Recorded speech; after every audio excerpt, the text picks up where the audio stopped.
Dues atletes del box d'Elite Fitness Ripollès van ser a València disputant el Campionat d'Espanya de Tècnica d'Halterofília en edat escolar.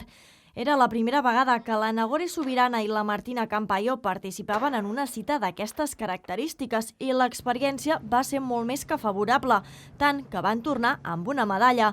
En aquest cas va ser la Nagore Subirana qui es va penjar la plata en el podi infantil. No, jo no vaig esperar quedar segona d'Espanya.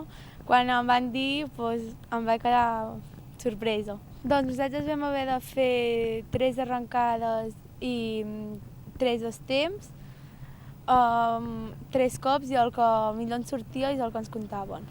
Era un campionat de tècniques sense diferència de gènere, on nois i noies competien en la mateixa categoria i on s'avaluava l'estil i no el pes que s'aixecava. Les dues ripolleses es van endur un reconeixement a la feina feta de tota la temporada, tot i que fa poc temps que practiquen aquesta disciplina.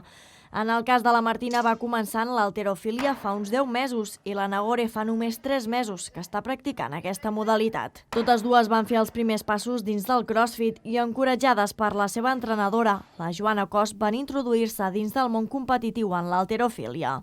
Doncs ja portava un temps entrenant i, el meu és més la tècnica, per així dir-ho, i la Joana, la nostra coach, em va proposar presentar-m'hi i m'hi vaig presentar.